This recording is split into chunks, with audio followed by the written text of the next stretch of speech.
I'm here tonight with a special guest. He's an author of 3 books, AMS Alpha Male Strategies. How you doing tonight, sir? I'm doing great, brother. How about yourself? Oh, not too bad, not too bad. Excited to have you here. I know you have a huge YouTube channel and a huge following.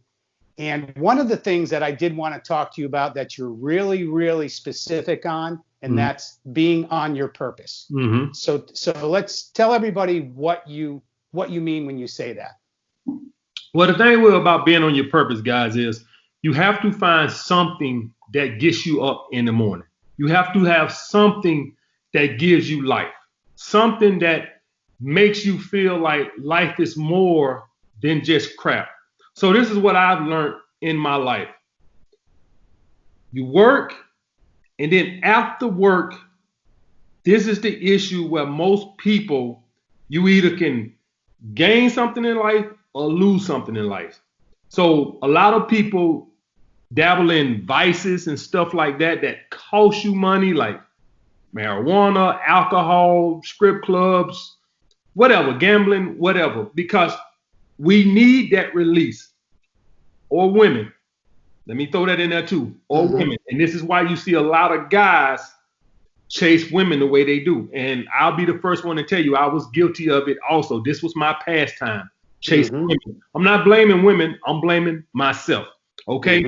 And so what I've learned is that if a man gonna either have purpose in his life, something that he's passionate about, something that he loves, something that's gonna better his life, something that when I wake up in the morning, the first thing is on my mind is this love of mine. It used to be fitness, and this has taken over it. The same way I'm passionate about this was the same way I used to read every physical book, education book, watch all the physical education videos. It's the same way I'm passionate about this now. Now this has replaced that and overtook that, and this is what gets me up in the morning. And who knows, our passion and purpose in life changes. What you is today might not be what you're passionate about 10 years from now. And that's fine. We grow, we evolve, our interests change, which is exactly why relationships don't last a lot of the times, because you grow apart. A lot of people say, well, what happened to that relationship? People change. George, I'm quite sure you're not the same guy you was 20 years ago. I'm definitely not. And so sometimes your purpose and passion in life changes, but we all need to have something that we're passionate about that wakes us up, that drives us. It's something that it doesn't feel like work. It almost feels like I'm getting paid for this. And that's sometimes I just did a Skype with a guy, helping him out, our Skype. And I'm like, that's something I used to give to my clients that I was training for free, doing a training session. And it's like, they the ones who put the ideal in my head that, maybe that's something you should look into. Because I used to give them advice and stuff like this, life advice. And might I kid you now, these guys were millionaires. Some of them were millionaires, George. And they were asking me. Tony, I'm sorry. That's all right. I don't know. I get that a lot. You look nothing like George with the hair and all that. I don't know why, George, but and these guys would be millionaires. And they would ask me for dating advice. And I'm like, I used to give it to them for free. And now guys are paying me. And I'm like, wow, I actually make a living. So usually when you have what your purpose is going to be something that you actually say, I make a living doing this. Like I actually make a good living. I get paid to tell guys the mistakes I've made in my 40 years on this earth. Because that's basically what I'm doing, telling them don't do this because when I did that, this is what happened. And I'm actually getting paid for telling guys my wisdom and my experiences and my failures. A lot of guys think that I'm this born this chick magnet and I did everything right, George. I mean, Tony, I done made every mistake in the book. And so guys think I'm just this natural and, I just do everything right. No, I've made so many mistakes. I screwed up so many relationships. I've messed up so many things that were going good from mistakes, overreacting, showing insecurities, not having a purpose in life. That's why I can tell you what not to do. Not because I did everything right, but because I done did everything wrong in my life. So that's the thing with purpose, guys, is that it's just something that you love to do. And then you find a way to make a living off of it. And you actually ask yourself, wow, if you somebody who love gaming or love dallying with computers or software or whatever, and you start charging people X amount of dollars an hour to help them with their software, it almost makes you feel guilty, because a lot of times this is stuff you would have gave for people for free, and now you're able to make a good living off of it. And it's something. Also, I want to add this. I see you're going to ask me something. I also want to add this. It's something that nobody has to twist your arm to work hard at. It's something that you can naturally do 12 or 16 hours a day. I haven't done anything. I haven't left the house today. I go to the gym Monday, Wednesday, and Friday. Tuesday and Thursday, I don't go to the gym. And on the weekend, I don't go to the gym. I haven't left the house today. It's all been working on my book, 2 Skype consultations, working out with you, made a video for my Patreon. I've been in the house all day, and I woke up around 11, and I've been working all the way through. Now I'm doing this with you. I don't feel like I did nothing all day. Yeah, but you got a lot accomplished. I got a lot accomplished. I feel good. If I didn't have this right now, what would happen is I'd probably be at a bar chasing. When I would be doing something that gives me no extra benefit to my life, that adds nothing to my life. If I wasn't doing this, I guarantee you, I'm in Atlanta, I probably would be out right now somewhere at a bar or something chasing tail. And that's the thing. That's taking money away from me. This is actually putting money, and it's something I love. And it's going to bring me much more excitement than being out at a bar chasing tail. And that's the thing. What draws men to you? What's the issue? Is it a lack of fathers? Is it a lack of guidance? Do you think that's a main issue?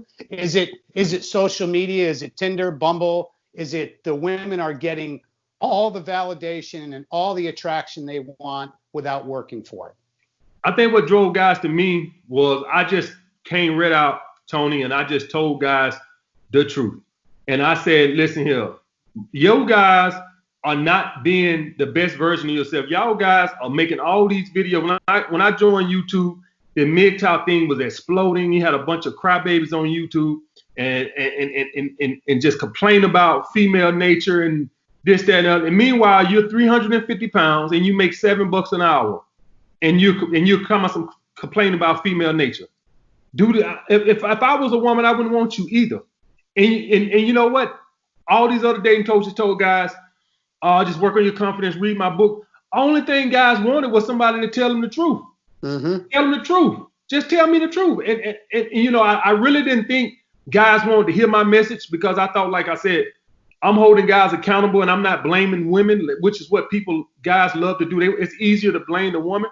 And so when guys heard my message, they said, finally, finally somebody who says looks and money do matter. Like finally, y'all been telling me for all this long time, looks and my financial status don't mean nothing. That's what the other dating coach, all you need to do is take my course, take my pickup course, read my book on confidence, learn how to fake confidence. You talk to girls this way. And then guys be like, I still don't feel confident. Of course not, because you haven't done the self-improvement. So when I came in with the message and told guys, listen, I don't have nothing in the bottle to sell you. What I'm telling you is going to be hard work. It's not in the book to tell you. I had no ideas to write a book. I just got tired of the complaining. I couldn't take it no more. And I said, I'm going to start a channel. I just can't take this crap no more. My channel wasn't monetized for 6 months. YouTube was going through the apocalypse. Mm-hmm. And I said, I don't, and dating coaches on my side of YouTube was baiting me on this. And they had the right concept, Tony, about confidence. I'll tell anybody now, confidence is number one. The issue was they was preaching confidence to a guy and wasn't telling them how to go about increasing that confidence. Just telling a guy to be confident, just to wake up out your bed tomorrow and be confident, what's that doing? That's not helping nobody. Well, you tell a man, hey, if you get in the gym, you lose 40 pounds and you get that better paying job and you feel better about yourself and you feel like you're more attractive to more women, now I'm gonna feel more confident, because you know what? I feel good about myself. But just telling me I need confidence it's not working. And that's what I was telling guys. And another thing to tell guys, and this goes back to purpose, Tony, was when you get on your purpose, it takes away that scarcity. Because when you have no purpose in life and you get around a woman, confident or not, you're going to have this scarcity because you're trying to get her to bring happiness to your life. When a man is complete already, Tony, 100% complete as a man, I have my job, I have my purpose, I have my hobbies. That way, confidence or not, that way when I get with a woman, I can act better. I can be more confident because I'm not in scarcity. So I don't need this woman to make me feel complete. I'm already complete, and you're just the cherry on top. What guys do is they go out, they do everything, but now my life, I'm still lonely. So I feel more confident, Tony, but I'm lonely. Mm-hmm. So that you got more confidence, you did the self-improvement, but you're still lonely because you don't have purpose and hobbies in your life.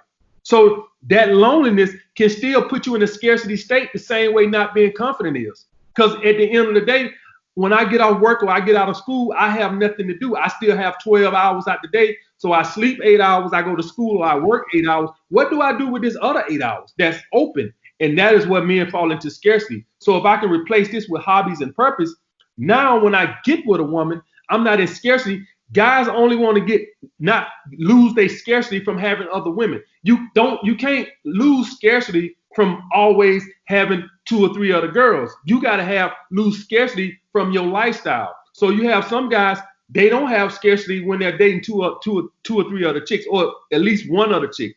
But if I don't have that, I'm back in scarcity. The only way you get rid of scarcity forever, not depending on how many other women you date on, is by having purpose and hobbies in your life.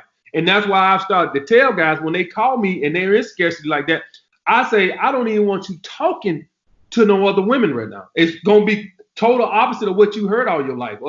I heard you say that. I heard you say that in the last podcast. Take 30 days and do just work on yourself. Work on yourself. And I don't just mean work on yourself physically in your job. I mean, as in your lifestyle, hobbies. I need you to feel fulfilled before I even get you with another woman, because if you don't have that, you just gonna blow it. You're gonna over pursue. She's gonna feel the neediness in you, and because you don't have no life. And I'm gonna say this also: if you have hobbies and purpose and all these things going on, when you're conversating with this woman, watch how much more easier the conversation is because you have a life. When you don't have a life and you start conversating with this woman, what are you talking about? You don't even have nothing to talk about. Guys say, what we talk about on a date? You don't even have a life. No wonder your conversation sucks. But if you tell this woman, well, I got this going on, we're doing this, because you know you're going to talk about these on the first date, because she's going to probe. Obviously, she wants to know things. And now you got all these hobbies and interests and things, the purpose that you're talking about, and you're talking about it with so much passion. You never run out of things to say. Mm-hmm. So that's why I tell guys, it's better to fix this part of your life first, you, purpose and hobbies, opposed to just going out playing the numbers game. When you get with this woman, you're going to be in scarcity because you want her to bring you happiness.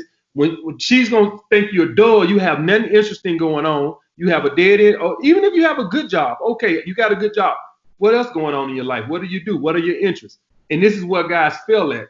Now you come across as boring because you don't have nothing going on. So she thinks, how the hell I want to go? It's boring. And then she goes in and chase the guy who's got an interesting and a lot of things going on. And you think like, oh, well, she only wants bad boys, bad boys. Bad boys have a life. You have nothing going on. You're boring. You go to work, you come home, and you watch the Smurfs on TV. Why do I want to be part of, why do I want to be part of that, Tony? That sucks. Yeah. I want to be part of it. I want to go ahead with this guy that has these going on. He's going kayaking. He's doing this. He's going horseback riding. That sounds like fun. I want to be a part of this guy's plan. You suck. You're going to be at home, want to sit on the couch and watch TV, and that's boring. So, that, all these things about fixing your life completely to where you're just an interesting person, to where a woman is just the cherry on top. Guys have no life. I get it all the time, Tony. Now, a lot of guys enter the manosphere. Mm-hmm. Now they enter through trauma, okay? And I noticed there are a lot of channels and a lot of gurus that you had mentioned this a little earlier, that they always blame it on the woman and never own their own shit. Never, I know that complacency will breed contempt in any kind of relationship. So owning your shit is really important. That's part of your purpose.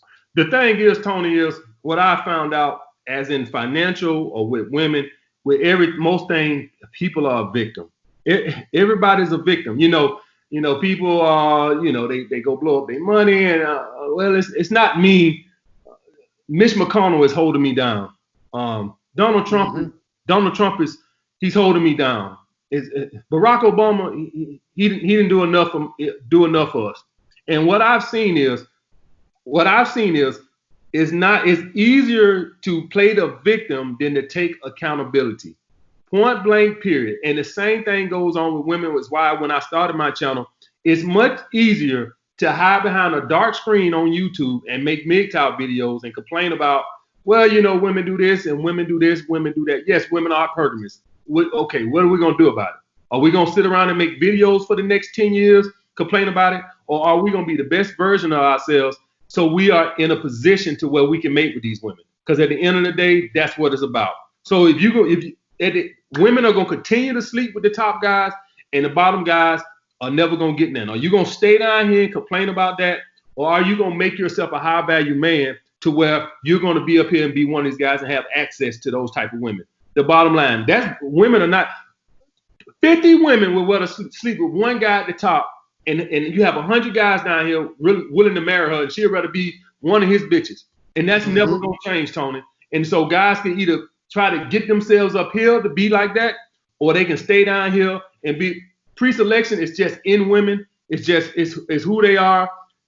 They see a guy that's sleeping with other women, or he good with women, and that's where they want to be at. And you over here and you think to yourself, I have nobody. You can have me to yourself. And no, that's not attractive. I don't want that. I want the man that all the other girls want. That's never going to change. So what are you going to do about it? You going to continue to play the victim, or are you going to do something about it? Self-improvement is hard work, and it's not no quick fix. If you're somebody who need to lose 50 of 100 pounds, that's not going to happen in a day. If you're somebody who needs to increase your income, it takes time to learn a skill. It does. It's at least a year before you get good. Me with the personal training, I made money quick off of it, but guys have to understand that I had been training all my life, so I already had a lot of experience. If I was 21 years old, I wouldn't have been able to make 6 figures personal training. I was able to make 6-figure personal training because I was 34 years old and I had been doing it for 16 years off and on, but I had a lot of knowledge in it. The average guy, if you want to become a personal trainer because you heard AMS was a personal trainer, you 21 years old, it's going to take you a couple of years before you get good at assessing bodies. Or if you want to be an electrician, it's going to take you a couple of years before you to master this craft. The money will come. Just focus on increasing your skills first. Don't worry about the money. The money will be there. It takes time. And that's the issue with guys. They want to skip steps. They want to get to making the money overnight. Everything is easy. All these fad diets. That's why you see everything in the financial and the fitness world. Everything is a fad. And people, because they know people are lazy. They know people want the quick fix and they don't want to do the hard work. Water diet, pineapple diet, Southwest diet, all this. No, all you need is a calorie deficit diet, either a calorie deficit for a prolonged period of time. That's what's going to get you there. All these other fads and stuff like this. Burn more calories than you take in. Burn more calories than you take in. And that's never going to change. I don't care what other diets. You could try other diets. If you try any of those diets, if you eat more calories than you burn, you won't lose no weight. Whether it's you fasting or whatever diet, Southwest diet, peanut diet, Presbyterian diet, whatever. If you eat more calories than you burn, regardless of what you restrict out your diet, you won't lose no weight. Plain and simple. Calorie deficit diet, build a foundation, get a skill or an education. I tell guys, whatever you do, get a skill or education. My biggest downfall in my life was through my 20s was I had no skill. So I just manual labor jobs, whatever little job. That was a big, you know why? No long-term vision, Tony. I don't want to go there and do that for 2 years and it don't pay me anything. No long-term vision. I don't want to go here for 4 years. Don't pay anything. I went to Job Corps, quit. Went to school for a semester, quit. No long-term thinking. I can't see 4 years down the road. You mean tell me I can't make money off of this for 4 years? So for all you guys out there that's to understand this, that cost me a lot of my years because I had no skill. When you have no skill, instead of getting paid for what you know, you got to get paid for manual labor, what your body can lift and do all this and other type of stuff because can't nobody pay you for knowledge, which is you get paid more. The harder you work, the less you make. And I found that out the hard way. The harder you work, the less you make. And that's what I went through my whole 20s. So get that foundation, get that educational skill. For all you guys that don't want to go to school, get a skill. And that way you can take that money and invest it and start your own business or invest in real estate, stocks, whatever you want to do. And this is how you create wealth. There's no victims in this world. Anybody who's watching this right now, if you choose to right now, regardless of what your situation is, right now, I don't care what it was yesterday. I'm talking about right now, you can go to school, get a grant or a loan or whatever you just make sure it's in something that's going to pay some money. And I'm going off on a tangent. No, that's all right. Go for it. The issue with school, and I want to nip this in the bud, Tony. The issue with school, what guys got with school, is they go out and they get these degrees in crap that don't make no money, and then they blame, well, I'm in debt. You in debt because you went to school and you just wanted to get a degree, and you weren't really looking at what this degree pays. So make sure you get a degree in something that's, brings money into the market. Don't just go get a degree in fish pottery and just feel good that I got a bachelor's degree, but it don't really make no money. This is what school gets a bad rep. If you go to school and get one of the STEM fields, go ahead, Tony. Now, I went in my early 20s. Mm-hmm. I went to college. I went for construction technology, construction management. Mm-hmm. So when I got out of college, I did an apprenticeship. Mm-hmm. Okay. And then I worked for a few different companies, Mm-hmm. and I've had my own business now for about 30 years. Mm-hmm. What I noticed is there is a huge shortage of skilled labor. Mm-hmm. And people, I know younger guys. I think the average construction worker in the United States is about 50 years old. Mm-hmm. Mm-hmm. And I know if people see me working, and I do pretty good. I mean, I've got a house near the beach. Mm-hmm. Mm-hmm. I don't drive an expensive truck. I could buy a new truck every year, but I don't. Right. Smart. But I enjoy my work, but Mm-hmm. I probably make more in a day than most people make in a week. That's what I'm talking about, Tony. That's what I'm talking about. But and then you key that off of that with you don't do the car and type of thing like that. You invest. See, this is what I want to get anybody who watches this, that victim mindset is that you can either adopt the consumer mindset, which is going to swallow all your money and you find yourself just being a consumer, or the investor mindset, the guy who takes his money and he invests and does real estate and stuff like this. And see, that right there, when you do that, that creates generational wealth. So when Tony is not selfish and he's not just worried about himself and saying, well, I'm 50 years old, and so I probably got a good another 25, 30 years, and I'm only concerned about me. When you have that generational wealth mindset, like I do now, and you invest into things that's going to be here long after you're gone, that sets your other family up, and you change your whole family tree. So you see somebody like Donald Trump. Nobody that in his family is going to have to work again unless they want to, but they're straight. Dave Ramsey, nobody that comes behind him, of course they probably are going to work, but he's changed his family dynamics. And that's what I'm trying to do. So no descendants of me going to have to grow up the way I grew up, because I made the sacrifices as into, well, I'm just going to be selfish and I'm just going to blow all my money. And when I die, the rest of the people come behind me, they struggle too. And that's why a lot of these wealthy families, a lot of these people, the Rockefellers are given an advantage. Yes, Cooper, I can't think of his name right now. Cooper on CNN, from the descendant of the Vanderbilt. Anderson Cooper. Yeah, Anderson Cooper. He's a descendant of the Vanderbilt. Of course, he's straight, and the people that come behind him are gonna be straight because of what Vanderbilt did or what Rockefeller did. And that's the thing; they got generational wealth. And Trump descendants are gonna be the same way, and Michael Jordan descendants are gonna be the same way. And that's what I'm trying to create right now. So the thing, what I'm trying to say, guys, is get money and invest. That's all you got to do. Invest in yourself first, and then take that money and make more investments. And that's what I do right now. I just don't believe, I was raised all my life, Tony, to be a victim, and it's me and poor me, and I can't make it because I was dealt a bad hand, and I'm poor, and there's no way I could change that. What I've learned is it's really you. If you willing to put the work in and do a little delayed gratification and invest, anybody in this country can be rich. Nobody's going to change my mind on that. All right, you're giving a great message. And I noticed you had mentioned this also. You will give this message. Now, when you talk about women, that message is received probably better than this message. How to pick up women. You mentioned that. In other words, where is the mindset? Rather than creating your purpose, the focus is on getting the woman. Why is that? The thing is, Tony, we have all this testosterone running through our bodies. I've been young. I try not to get on the young guys like that because I get it. I get it how it feels to walk around with a heart on 24/7. I'm not that young. I'm not like that now. I'm still pretty good. Don't get me wrong, ladies. I can still hold my own. But I get how it is to be a 21, 22-year-old guy with just sex and have a heart on 24/7, and that's all that consumes your mind. So the only way you're going to break that is you're going to have to learn how to get you know what, to be quite honest, when you that young, it's just that's just going to be an ongoing battle every day. And I try to cut the guys some slack. It's easy for me to say now I'm 40 years old.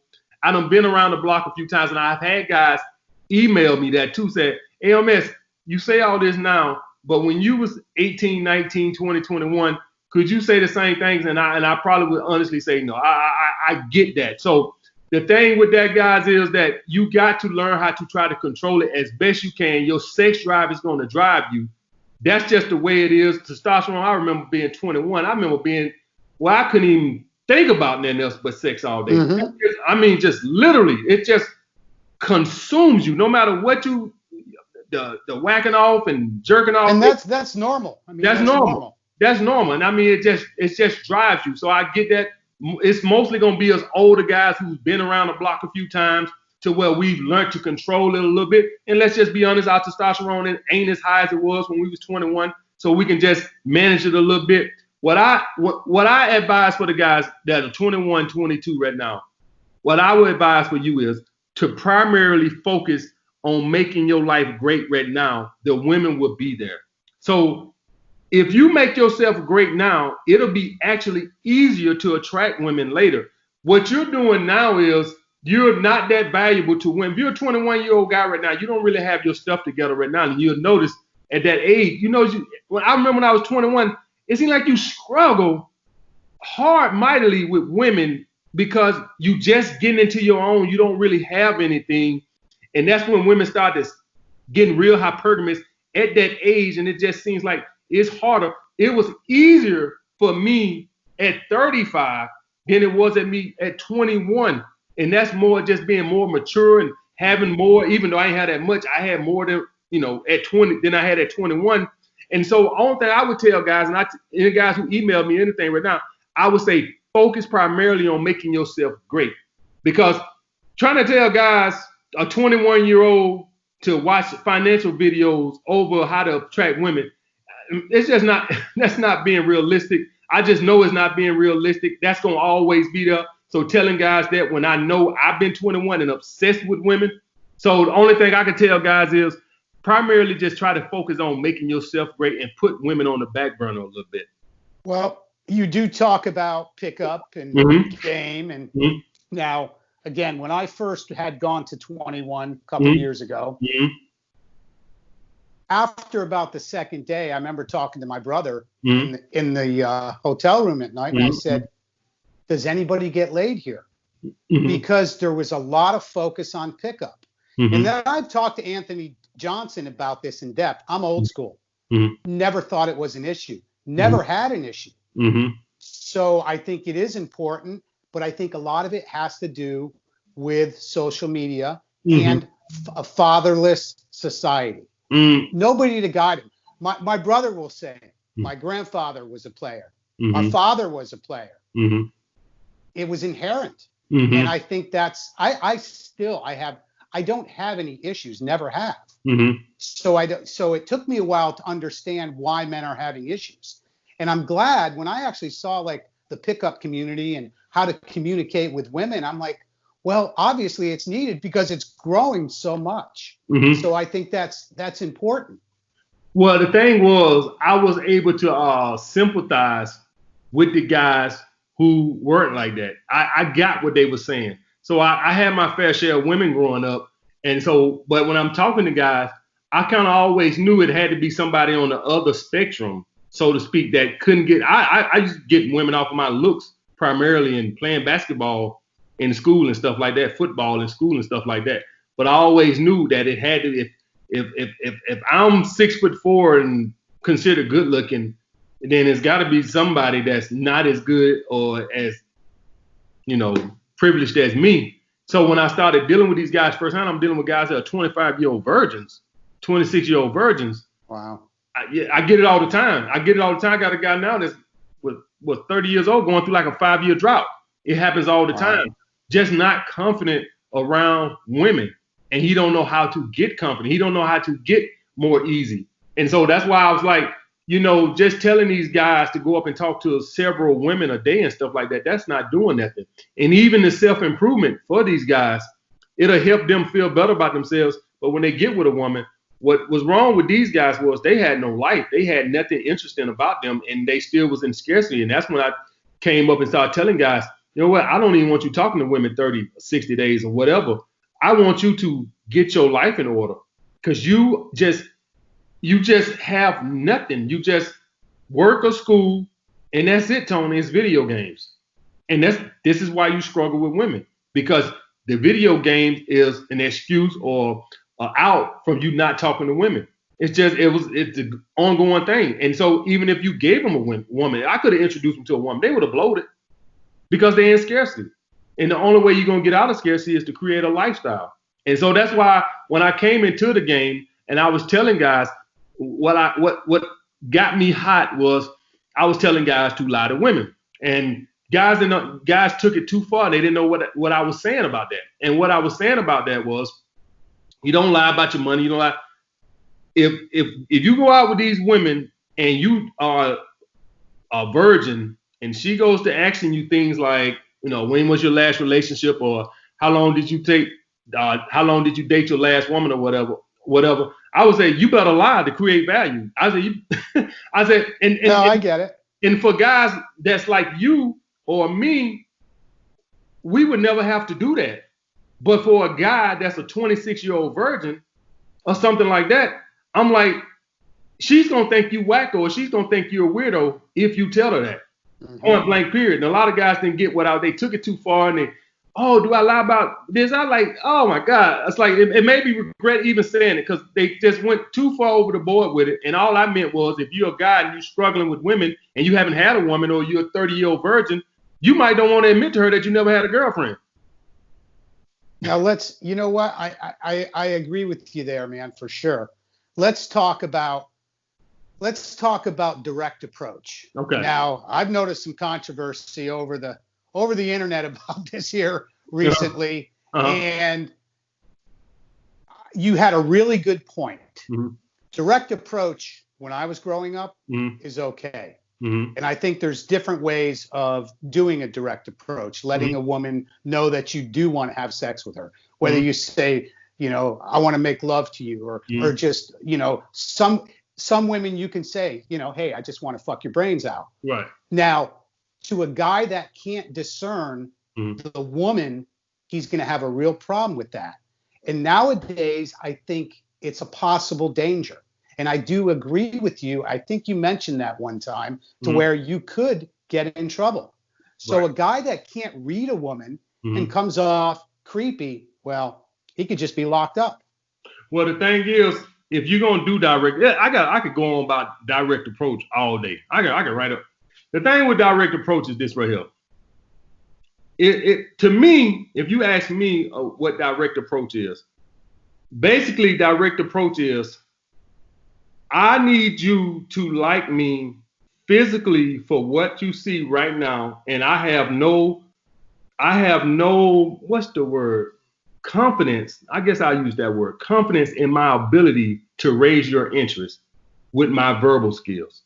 That's how, when I interpret. So if I go up to a woman and she views me as a 6, and I can get the number, there's no way I can sleep with this woman right now. Matter of fact, I can't talk to her like that. If I talk to a girl who sees me as a 6, or a 5 or a 6, perhaps even a 7, I'm gonna turn her off with that, being so direct like that, because that's too soon, because I'm not that attractive to her. Of course, if she see a guy that's a 9 and 10, he says that same thing, oh well, it's fine because he's so hot to her. But if I said I'm a creep, and so if you go up to women that only have high interest in you and use it, it will work. I will promise you. I've seen women that gave me obvious high interest signs, and you damn right I use a direct approach because I can tell that, oh man, I can sleep with her right now. And I came with a direct approach. But women who don't view you as that attractive, you are going to have to raise their interest a little bit. And this is where the personality is going to come in at. So outside of the possibility of catching a charge, even if you're reading a woman correct, with the thing we live in now, it is very dangerous. But outside of that, let's just take that away. Let's just say, hypothetically, I read the woman right. Well, now the issue I have is only women that find me extremely attractive are going to be receptive to me. If I meet women that see me as a 5, 6, or 7, and I talk like that, I'm going to turn her off. And that is a woman that I probably could have slept with on the second or third date, just getting her a little bit more comfortable. And then it's been women that I've dated that I said, okay, 3 dates, I haven't done anything, I'm out, I don't want to waste more time. Had I probably just gave it a couple more dates, I would have probably slept with them or whatever. Some women just take longer to get comfortable. Some women take longer to raise their interest or whatever the case may be. Every man has a time limit in his head on what he's willing to date a woman. But the main thing is, that's the issue, the biggest issue I had with a direct approach. The girl I'm dating now, right here, I basically use a direct approach. And that's because she came hitting on me in the club. So I use basically a direct approach. Not that night, but on the first night that we hung out, you know, I was like, let's go home and get butt naked in the bed or whatever. And I felt comfortable using that lingo because how she came on to me, how her attraction level was. I couldn't do that I can't say that to a girl. I'm getting her there, but she's not there yet. And so that's why I said, I think direct approach is effective in the right opportunity at the right time. Because I'm going to tell you something. If you're with a woman that's showing you those obvious signs and you don't use a direct approach, you could turn off because maybe that's all she wants from you is that. And if you go to trying to date her and stuff like that, you could turn her off by not being direct enough, or she could think you're a wussy. So in that instance, what you were just saying about reading a woman right, reading her interest indicators is exactly right. Because if a woman is seeing those interest indicators and you don't act soon enough or you don't bring it up soon enough, you could turn her off because maybe that's all she's looking for, or maybe she thinks you can't read women well or whatever. But you also got to read it right with the women who don't have that high of interest in you, because if you come on too soon, you're going to turn them off because they're just not there. And some women like that are going to be like that regardless, even if they do see you as a 9 or a 10. If they find you very attractive, that's still going to be too much too soon because they're going to start thinking that's all you want. So it's in those situations, I never looked at the way you said it like that, but you're exactly right. You got to read the woman right, as in what her interest level is. So I think that'll be a good way of phrasing it, Tony. Yeah. Now, another thing with high interest. Now, again, when I entered the manosphere, I realized that I'm 5'7", and I shouldn't be meeting any women.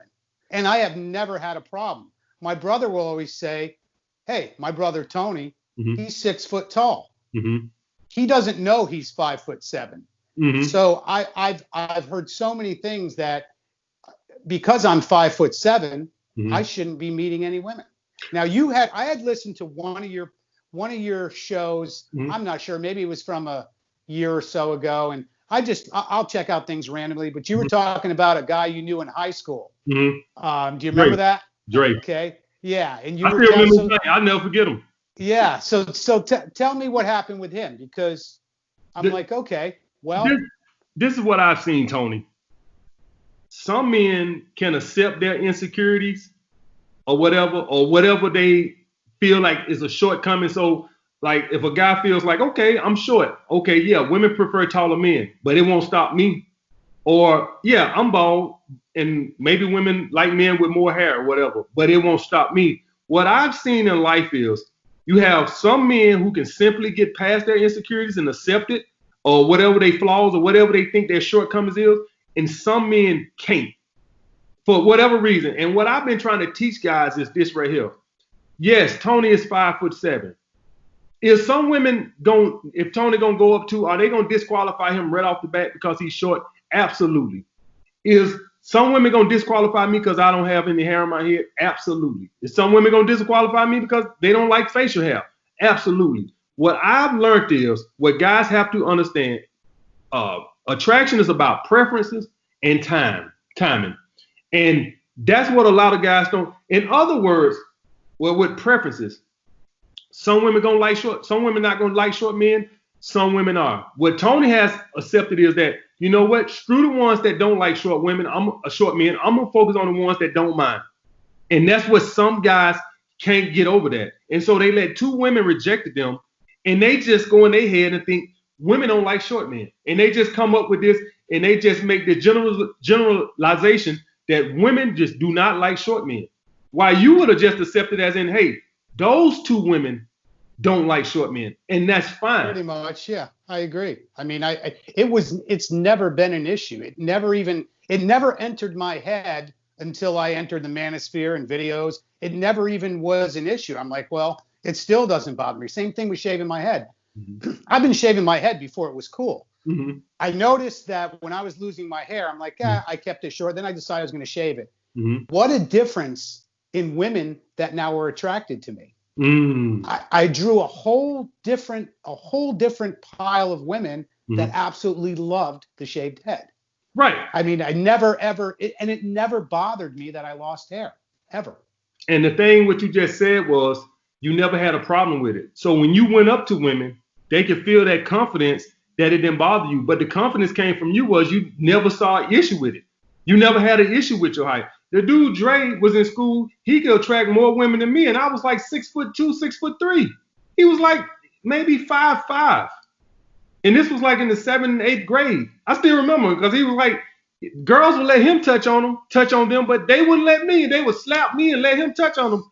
He was half my size, and so I'm just like, I can sit up here and tell you guys, anybody that's watching this, that's bull. I sat up here and watched it firsthand. They would let him touch on when I go to touch him, they'll slap my hand away.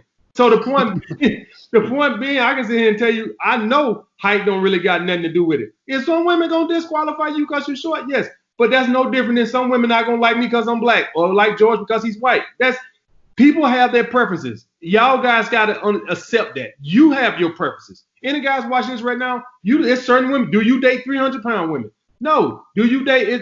It's whatever. You have your preferences also. But guess what? Some fat women are married with. So they found somebody who didn't mind. And that's the same way you have to be. It's somebody who don't mind. Yes, whether you talk like me, country bumpkin or whatever, it's always going to be something about you that somebody don't like, and that's fine. You have to just accept that and just move on and try to meet the women that like you for how you are. And okay, I'm glad you said that because I've told a lot of guys that, you know what, if she gets your dick hard, that's great. And that's good for you. Okay. I think a lot of teachings in the manosphere are having guys only reach like 9s or 10s. And some are unreachable. I mean, I don't even think a 10 exists. I think I kind of agree with Andrew Tate. He believes that a 10 is like a movie star. That's considered a 10. So, but I think what's happening is there's a focus on you are only going to get this kind of woman. And some guys, to be honest, just aren't going to get that woman. It's just not going to happen. And I'm not saying settle, but find what makes you happy and what you're attracted to. A lot of guys won't admit what they're attracted to. And I think that's an issue also. A lot of guys, not all, but a lot of guys won't admit what they're attracted to. I mean, I know what I'm attracted to, and I have no issue with it. So I think that can be a problem. What I say is a 10 is I think everybody. So I say whenever somebody say, well, what's a 10? I think I just put up a video the other day about attracting a 10 or something, and the guy in the comments said, well, what is a 10? And I said, whatever 10 is to you. So I saw that video. Yeah. Yeah. So when I go on Instagram, I see women that I would say is a 10. Tony might not say they're a 10. Tony might say Scarlett Johansson is a 10, whatever. And that's the point. So when I say a 10, I just mean that's subjective to you. Whatever's a 10 exactly to you. So that's what whenever I say 10, no universal 10s, just whatever's a 10 to you. And as far as guys attracting the women that's out of their league and stuff like this right here, the funny thing is I never felt like a woman was out of my league. Yeah, me either. If I got access to it, like I don't have access to a Beyonce or Rihanna or something like that, so I don't have access to them. But if I was in a location, I would feel like, you know what, let's see. So that's the thing with me. I never felt like I just felt like even with those women, it boils down to timing. I believe like if you catch them, then when I say timing, guys wondering what I mean by timing. That's what I mean by timing. You know how sometimes a family member can call you or a friend and say, hey, you got a couple $100. You got a couple $100 in your savings account. But, you know, you're like, I'm a little broke right now. I don't really have it. But if they can call you the very next week or so, another family member could call you next week. And for whatever reason, you're in a good mood today and you're like, sure, when you can pay me back. And that's when I tell guys, when I say timing, one person asks you, no, you just like, no, I don't have it. And you got 200 grand in your bank account. You're like, no, I don't have it. And then the next week, another family member asks you, not that you love this family member more than you love that family member, but for whatever reason today, whether the sun is shining on your ass or you got blow last night from your girlfriend, or maybe you met a hot dime at the mall, or maybe your boss gave you a raise, or whatever. Maybe you got a new contract, or maybe you just woke up on the right side of the bed. For whatever reason, you're like, sure, when you can pay me back. And so that's the thing. It just boils down to timing. I wasn't doing no collabs for 2 years. And I just started back all of a sudden, like a month ago. It's just timing. Just didn't want to, that's why I say, guys, it all boils down to timing. Everything is timing. So if you would have caught me 4 months ago and you would have asked me, I wouldn't even respond. I was not even doing collabs for. I hadn't done collabs for like 2 years up to like a month ago when I did another collab with our Bulldog. And that was my first collab in God knows how long. I just wasn't doing them. I was just like, I'm still here in my little corner. I don't want to be bothered with nobody. And then I just came up with the mindset that I said, you know what? Let's just do collabs this year. And I'm still like, I think this is maybe my 5th or 6th collab in like a month. Well, good. I'm glad. You know what? I've noticed that too, because I just noticed you started talking with different people, and I think that's good. Right. You have a good rapport with everybody. Right. And I think what it is everybody wants to hear what you have to say, which is important. Right. You know, I'm gonna ask you a specific question. Okay. I want you to talk to a guy, and there's a reason I'm asking you this, okay? Because I have 2 people that I know in my life.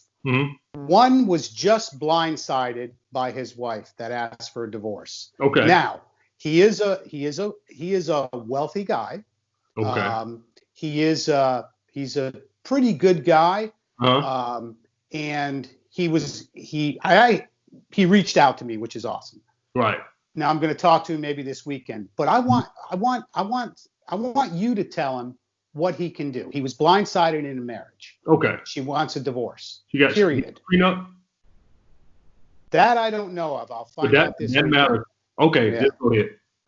Yeah. So, what would you say to a guy like that? This is me. All right. So I live with a girl, and I had put the car in her name. I ain't had no good credit. My whole life savings down on the car. Things wasn't going well.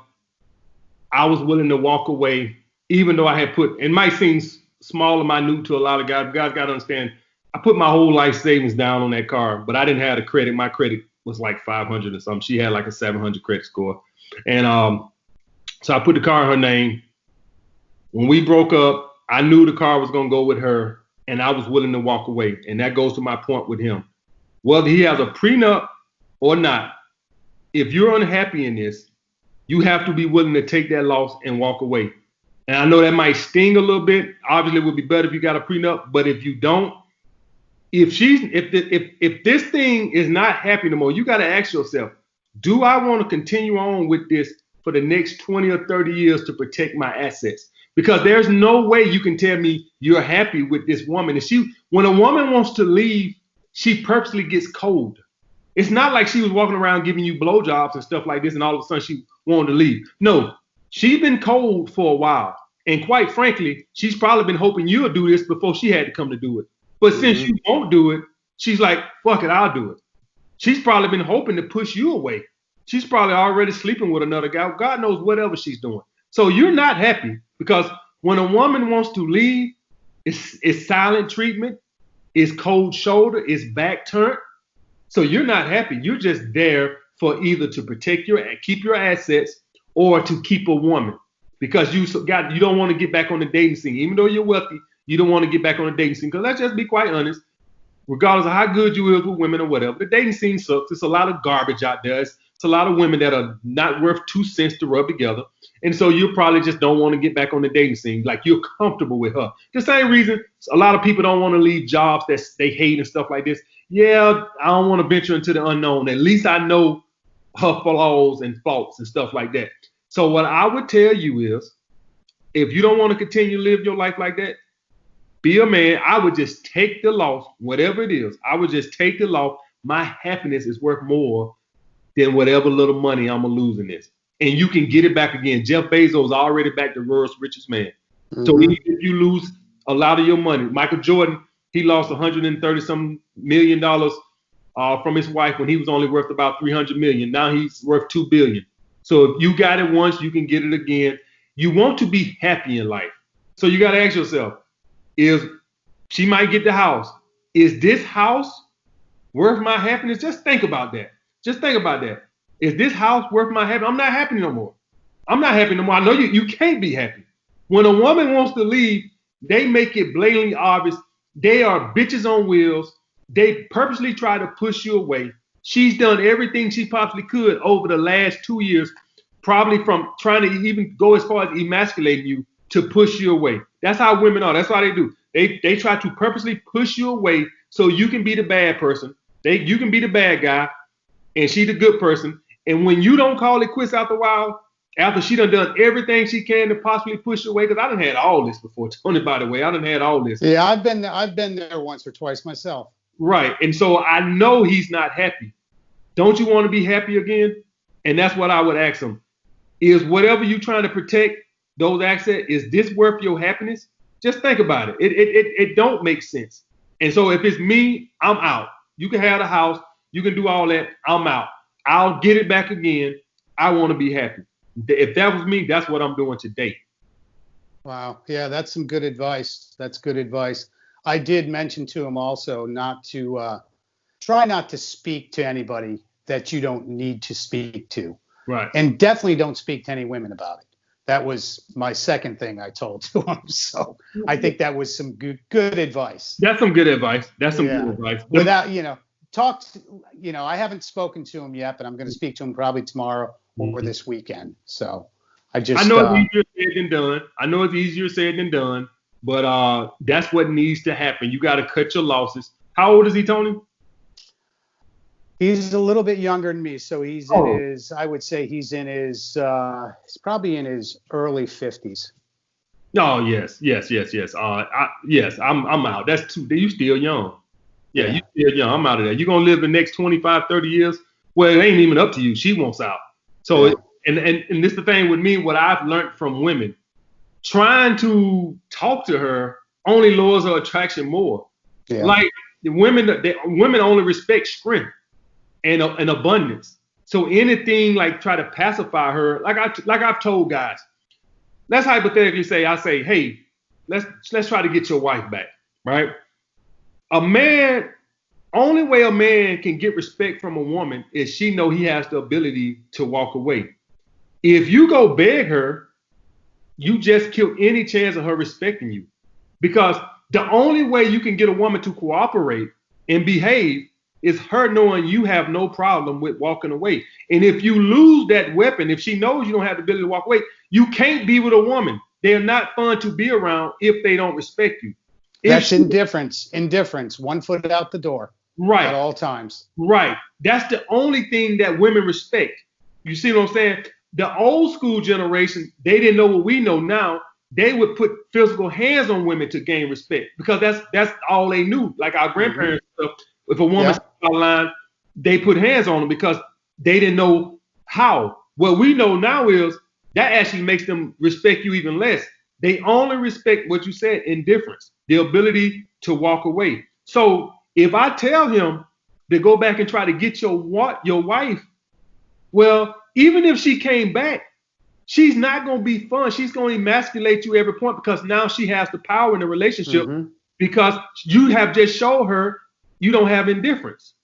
And so it don't work. So like I would tell him, she has to come back to you. You can't go talk to her because you're showing scarcity. Showing scarcity leads to women acting disrespectful in relationships, and women are not fun to be. You know, I hear a lot of guys say, why y'all guys don't, I tell guys I love female companionship and stuff like this. And I say, you know why you don't love female companionship? Because you don't know how to get respect from them. Mm-hmm. You don't know what to do. Women aren't fun if they don't respect you. Your friends aren't fun if they don't respect you. Your kids aren't fun if they don't respect you. Nobody's fun if they don't respect you. When you have respect, if you're around your big brothers or something like that and they don't respect you, they'll be thumping you in your ear because they don't respect you. But and they'll be mocking you and throwing little passive aggressive jokes out and stuff like that. And you be like, I hate my brothers. Well, you hate your brothers because they don't respect you. But if they respect you, you like, I love my brothers, because respect is a great thing. So with women, if a woman don't respect you, she's gonna be hell on wheels. So I would never tell him to go get her back or try to get her back.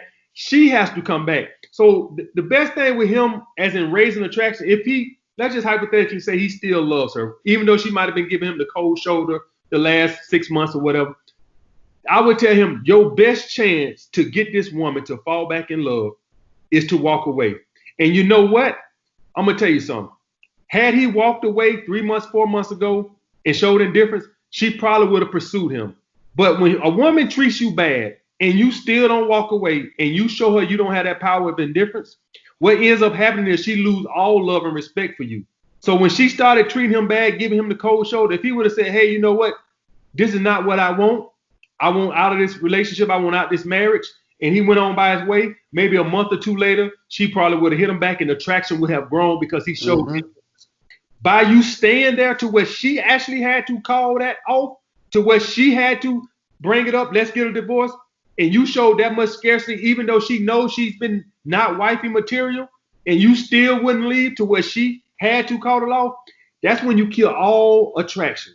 I tell guys like this right here, when a woman starts acting up, you have to walk away. Because what ends up happening is, at some point, she saw some weakness, right? She saw some weakness and she started dabbling like, I think this dude's in scarcity. I think he's afraid of losing me. And y'all guys got to understand, that goes straight to that pre-selection factors. You're not acting like a high-value man with a lot of options. And that starts to turn her off towards you because you're not acting like a confident man at that point. You're acting like a man in scarcity. You're acting like a man that's not in abundance, that feels like, this is the only woman that I can get. And men have a tendency to fall into that. I've done it. That's how I know. Men have a tendency to fall into this scarcity when they get in relationships and they start getting attached to a woman. Mine had got so bad when I was in a living relationship that I didn't even want to go out no more with my friends or nothing. I'm in the house calling her, wondering where she's at. You see what I'm saying? Yeah. And how many times have we seen that? A guy gets his girlfriend, you never see him again. That was me. That was me. Get a girlfriend, and all of a sudden I'm in the house with my girl, and what ends up happening? You start to repel the woman after a while because that fun, exciting guy, I don't get to miss him no more. I don't get to wonder about no more. He's right here up under my ass 24/7. It starts to turn the woman off. So if any guy who's watching this right now and you got a woman that's uncooperative at home and being very disrespectful, your best course of action if you just wonder, what can I do to get her to cooperate or love me again? You have to show strength and tell her, hey, listen, if this don't get better, we're going to call it quits. And I know that goes counterproductive, intuitive to what a lot of guys think, because they just think like, well, if I can just make it work. But women brains don't work that way. They only respect strength in a guy that's in abundance. They don't respect talking or trying to sit down and talk about things. They only respect action. And so when you act like a dude who's like, listen, I'm finna walk away if things don't get better, that actually raises her attraction. And that's what he should have done. So now it's got to a point to where he thinks it's something he can say. There's nothing he can say. You know the best thing for him to say? I agree. I think we should get a divorce. And now she's looking like, holy shit, I thought he was a little pussy. Yeah. I thought he was a little pussy. And then she goes home, and in a month or two, attraction goes up. Or maybe it doesn't. Maybe she remarries. Who knows? That's not the point. You don't do this because you're like, I'm gonna raise her attraction. This is it. And you sit at the house for 2 months waiting on her to call your phone. No, you treat it as though she's gone. And you move on. You be sincere about it. You be sincere. Move on. Because guys gonna hear me say this, and they're gonna break up with their girls, and then they're gonna go home and look at their phone every day saying AMS said that she's gonna pursue me, and if I walk away. That's not why you do it, because maybe she doesn't. Maybe she moves on, and you have to be content with that. So if you plan on doing that as a game plan to raise her attraction back up again, just understand she might not come back. Yeah, that's good. That's great advice, man. That's good. I'm gonna talk to him this weekend, and there's actually a couple of them in my life right now. A couple of friends that are going through the exact same thing. So, and it's funny because it all hit at once. So this was perfect timing. Well, the thing is, they both around that 40 to 50-year-old age, right? So what happens is guys at that age definitely don't want to get back on the dating scene. They're settled. They've got content in their lives. They like, I go to work, I come home, I have my wife, we watch Seinfeld reruns or whatever go on, and they're content in their life. Meanwhile, the woman's over here bored putting her fucking hair out. The guy thinks everything's going great. The woman's over here bored. Guys stop dating their wives. Guys stop bringing that physical intimacy, that sexual charisma to the relationship, where it starts to feel like a roommate, where the woman just like, this is pathetic. Guys bring all this sexual charisma at the beginning where they're on a date and they stare into their girl's eyes and they make these sexual seductive kisses, and then they get complacent, and now it's like roommates. And so I come home, no longer am I bringing that sexual charisma, no longer am I dating my girl, no longer do I know how to touch her and make her feel sexy again. What I've gotten into doing now is I've gotten comfortable. I'm farting around her. I don't dress up to make myself look sexy anymore when we go out. She just sees me. I'm all the time. I'm always in a t-shirt and pajama pants. I never put that nice suit on that I used to put on when we met, and I used to take her out and we used to do all these romantic things, and we used to take trips. Now it's like a roommate. She cooks. I come home. She cooks. We eat. We watch TV, and it's this dead, boring routine. That's the thing with guys. So the thing with any guys watching this right now, if you doing this, and I know you're doing it because I've done it, right? I did it. That's how I can sit there and tell y'all what not to do because I done all this. Where you get comfortable and you stop dating your girl, you stop, looking into your woman's eyes, doing what you did on those first couple of dates when you was trying to get in her pants and when you was trying to get her to fall in love with you. You stop bringing that sexual charisma. Your voice pitch and change. You don't even try to talk sexy anymore. Everything's like, hey, like it's almost like you're talking to your buddy. It's like none of this sexual intensity going on. And this is the problem where guys lose with women, and it's gonna keep happening. So I'm not surprised that you got a couple of guys. I'm surprised it's not more than that, because it's always gonna happen because guys, the kings are getting comfortable. Mm-hmm. And now on the other hand, a woman could just be a slut too. Oh yeah, oh yeah, oh yeah. But the thing is, and I've always said this, Tony. For any guys out there watching, I don't feel like a woman that is attached to you or chasing your validation will cheat on you or even see a guy. I've had girls that had me friend zone back in my day, right? And they got guys that they got attached to, and they basically told me that I couldn't call as much anymore, or we couldn't talk as much as anymore, and we was just friends. And that's been my experience with women. When a woman is attached, she won't even see another guy. It's when that attachment is broken that when she starts wandering around. So like when I see this guy, if she was ever attached, because you say he got money, maybe she always viewed him as a beta male provider. And I don't think a woman can get attached to a beta male provider except attached to his money.